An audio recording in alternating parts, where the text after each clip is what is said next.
Philip Morris. Every Sunday night, Philip Morris. brings you Horace Height. Philip Morris. Hope you're feeling right, and everywhere you go, you will always call for Philip Morris. Johnny presents Philip Morris Night with Horace Height, broadcasting from Chicago, Illinois.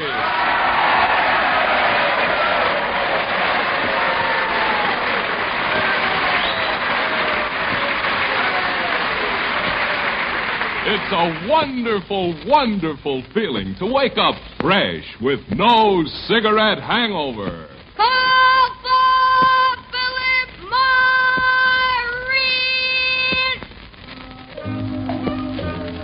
Call for Philip Morris!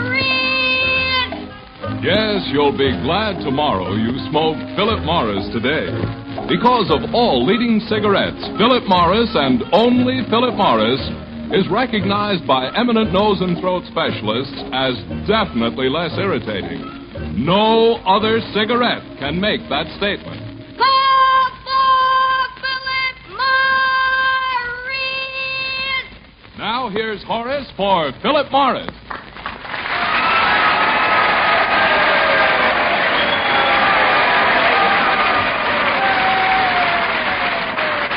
Thank you and welcome, nice people, to our broadcast from Chicago, Illinois. The scene this evening of our great championship contest was 16-year-old Stanley Morse from Zanesville, Ohio, competing against 4 Chicago contestants who were determined to support the tradition of people like Gary Moore, Fibber McGee and Molly, Danny Thomas, Bob Hope, and others who started here in Chicago.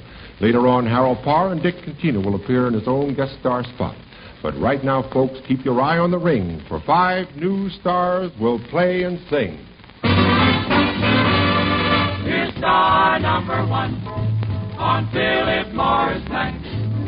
Star number 1, presented by Horace Height. Round 1 of our championship contest for the Golden Crown, now worn by Stanley Morse, and first prize of $250, finds 3 hard-working young chaps born and raised in Chicago warming up in their corners. During the day, Leo Panino works in a machine shop. John Crutch is a freight dispatcher, and believe it or not, Dominic Latino is a pickle processor. They met while fishing on Lake Michigan, where their conversation disclosed that they played harmonicas. So the Harmotones were organized, and they hoped to take a healthy bite out of the championship belt now worn by Stanley Morse with their own composition, Knockabout Boogie.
work, boys. The Harbortones, great work. Listen to that ovation. Yes, sir. Round two, and climbing through the ropes is Robert Norton, a contender who has been training for his bout quite some time.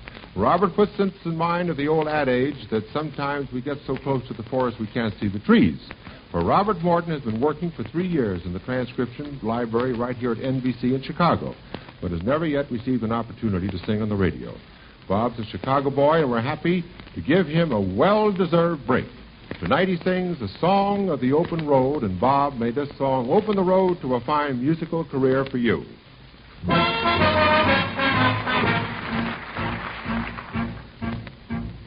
What in the world could be so sweet as the thundery clatter of horses' feet in the song of the open road?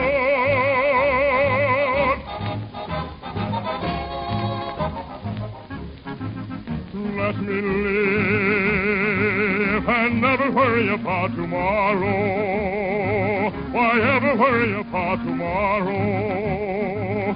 For tomorrow's another day. Let me love and then ride away. Life is short, they say, and maybe for me, so let me be free. I'm on the road to anywhere. Let me travel on, with no more load and no more care, just like a vagabond. I let the blue sky above me cover my head. Why should I want a feather bed?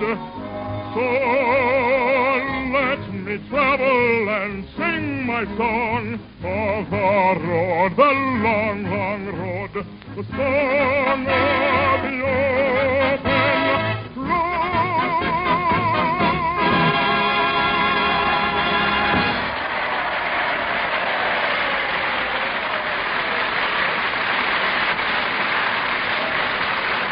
Robert Morton, that's great, Robert. Oh, it's going to be a hard job deciding tonight who the winner will be. Robert Morton.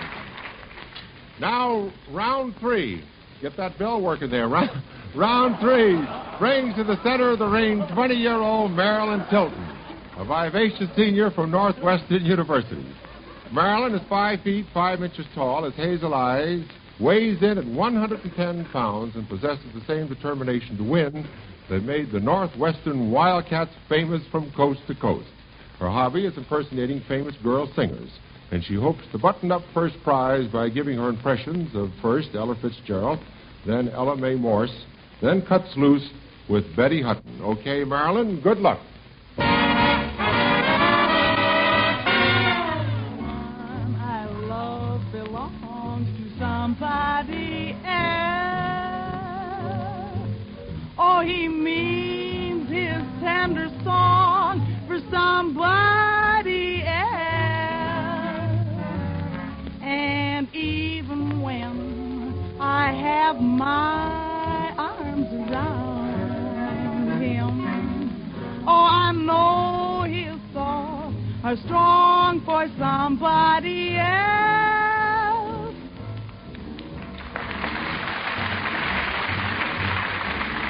Down on the plains, down near Santa Fe, I met a cowboy riding the range one day, and as he jogged along, I heard him singing the most peculiar cowboy song. It was a ditty he learned in the city.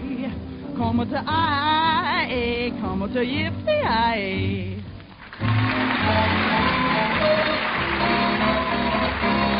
Bang went the bridge lamp, down went the table, crash went the china tray.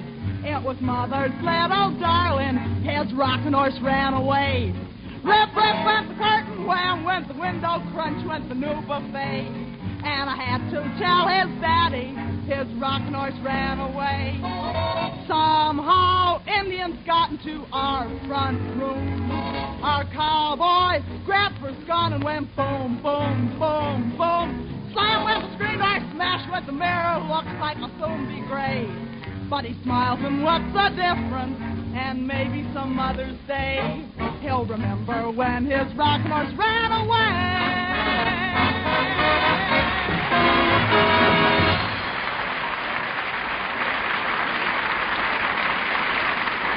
Marilyn Tilton, Northwestern University. Fine, Marilyn. Well. When your cigarette leaves your throat dry, hot, uncomfortable, remember, that's cigarette hangover. When your cigarette leaves a stale, musty, smoked-out taste in your mouth, remember, that's cigarette hangover. And that's when it's time to call for Philip Morris. Here's why. Cigarette hangover is a symptom of irritation, and Philip Morris is the one cigarette proved definitely less irritating than any other leading brand. That fact is recognized by eminent nose and throat specialists. No other cigarette can make that statement. Friends, as long as there's a choice, doesn't it make good sense to choose the one cigarette that gives you a milder smoke, a fresher, cleaner smoke than you've ever known before? Yes, call for Philip Morris. And remember, you'll be glad tomorrow you smoked Philip Morris today. There's talent galore on Philip Morris night. So meet star number 4, presented by Horace Height. Brings to the center of the ring, round 4, brings to the center of the ring Bob Hite, H-I-T-E, no relation, a challenger who has already proven himself a heavy hitter. For Bob was a Navy fighter pilot during the war and won the Navy Cross. But music has always been in his soul, and when Uncle Sam said, "Well done, Bob, you can go home now," Bob went back to Northwestern University, majored in music, and hopes to get a job teaching at some university after graduation in just 2 weeks. Bob packs a mean punch with his version of Honeysuckle Rose, and Stanley Morse had better watch out for his crown, for here's a fella who was mighty fast with his hands.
Oh, that boy was hot. Bob Hite. H-I-T-E. Bob Hite. That was wonderful, Bob, boy. Well, round 5, and entering the ring and sparring for position is the champion Stanley Morse, that great 16-year-old trombonist from Zanesville, Ohio.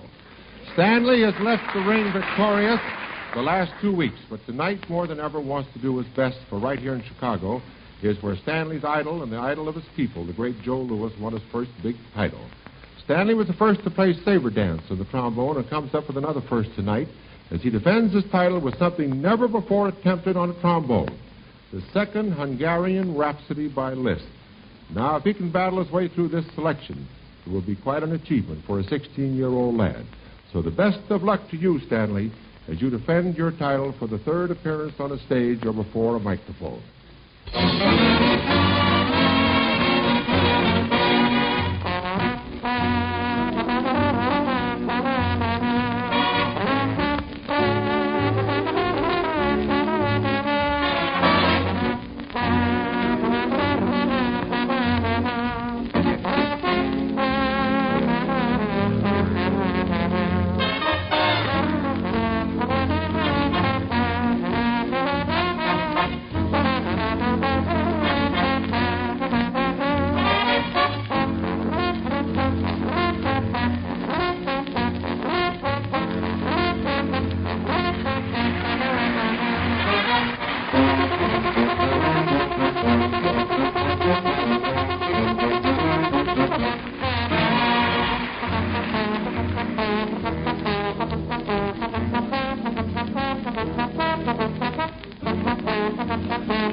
Stanley Morse from Zanesville, that great city of Zanesville, and that great trombone player. Okay, boys and girls, it's time to pass and review. First prize of $250 with an opportunity to try for the $750 second quarterfinals to be held next Sunday at the Coliseum in Indianapolis. The winner of the second quarterfinals will then have a crack at the yearly grand prize of $5,000. Contenders number one, the Harmoniotes.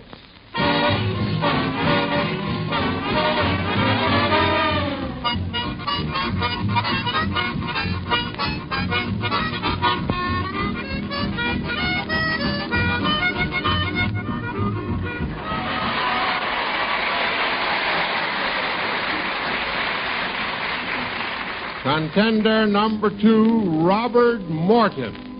I'm on the road to anywhere, let me travel on.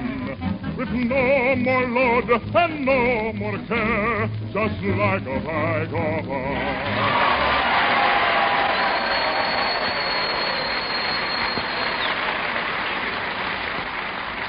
Contender number three, Marilyn Tilton.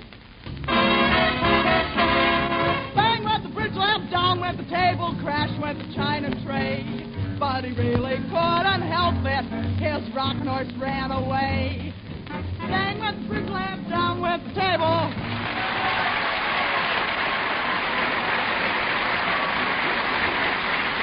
Contender number four, Bob Height.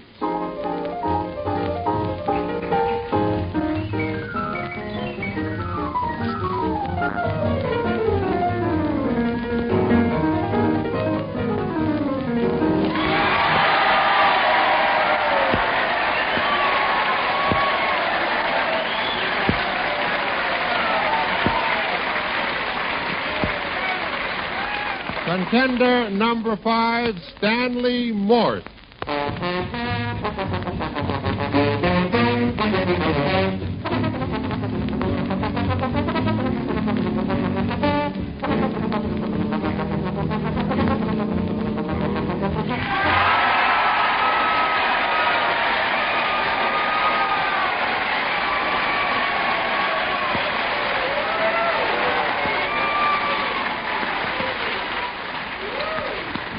Now the judges are in consultation. In a moment, you'll know who wears the championship crown. First, an important announcement. Cigarette hangover. Cigarette hangover. Cigarette hangover. Yes, when you've smoked the night before and you wake up the morning after with a stale, musty, smoked-out taste in your mouth, a dry, tight feeling in your throat, and no appetite, that's cigarette hangover. And, brother, when that happens to you, it's time to change to Philip Morris. Here's why. Cigarette hangover is a symptom of irritation, and Philip Morris is the one cigarette proved definitely less irritating than any other leading brand.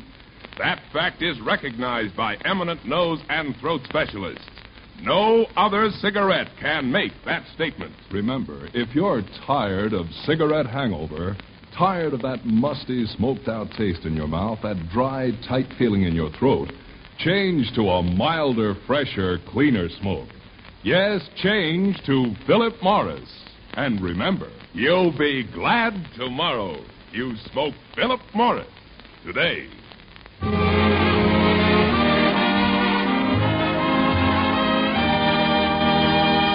Now, friends, the judges would like a few minutes more to tabulate the decision. So while waiting, we call on two great artists, Harold Parr and Dick Contino.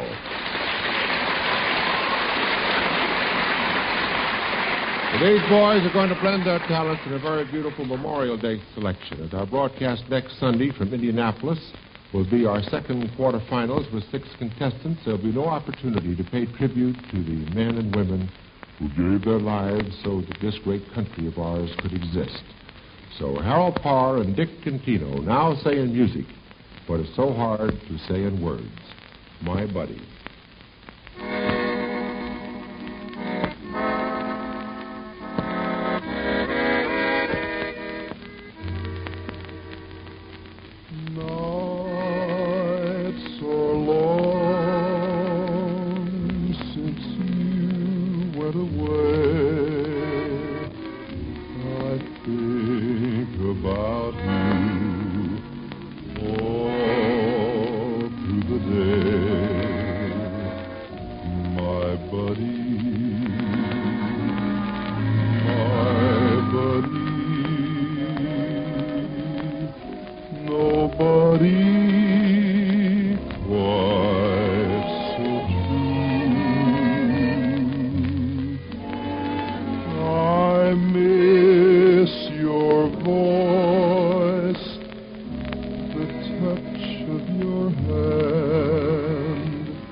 The poppies blow, between the crosses, row on row.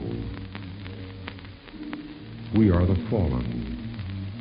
Short days ago we lived, felt dawn, saw sunset glow, loved and were loved, and now we lie in Flanders fields. If ye break faith with us who die, we shall not sleep, though poppies grow in Flanders fields.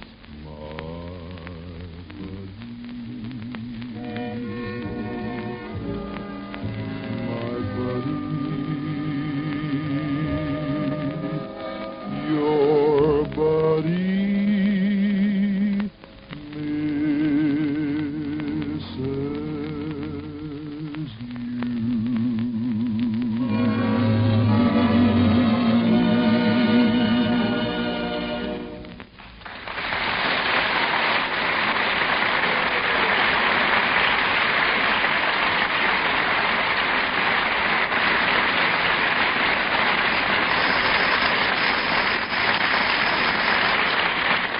wonderful Harold Parr and Dick Contino. Beautiful. We'd love to have you sing more, but we can't do it. For now, the magic moment has arrived. And here's the star Philip Morris found tonight. With the studio audience as our jury and two impartial judges watching the electric applause meter, they say, Chicago's famous judge, 38 years on the bench, Judge Joseph Sabbath. Stanley Morris by 10 points. By 10 points, and Police Commissioner of the City of Chicago, John C. Prendergast. Stanley Morris by 11 points. Stanley Morris, the trombone player, is the winner.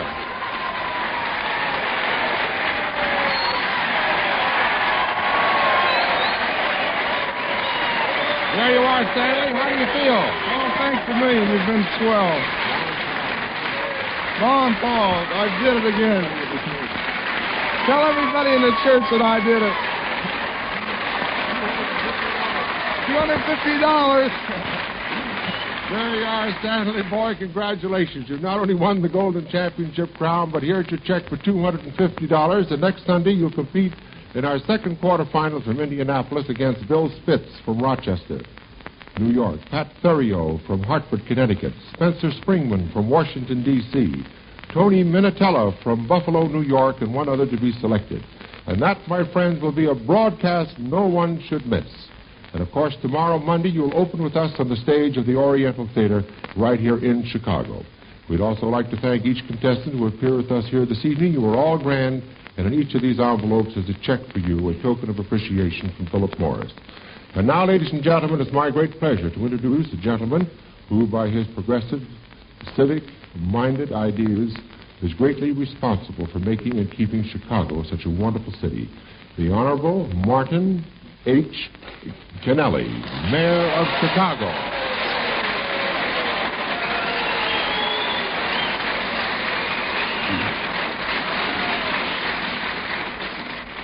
Thank you, Horace. It's nice to have you back with us. I remember it was right here in our own city of Chicago that you first gained national recognition. I followed your program with interest as you traveled from coast to coast, bringing encouragement and opportunity to young folks. In this connection, there's one suggestion I have, Horace.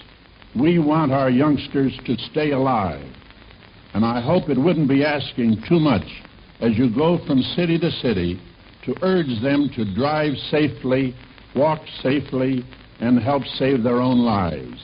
Ask them to have their fathers and mothers do the same. If we can impress on our young people how important this is, Horace, you will be enlarging on the great service you and your sponsor are already accomplishing. And now it is with a great deal of satisfaction that I present you with this plaque inscribed to Horace Heidt in appreciation of a splendid job well done for the youth of the country from the people of Chicago. Good luck, Horace. Come back soon.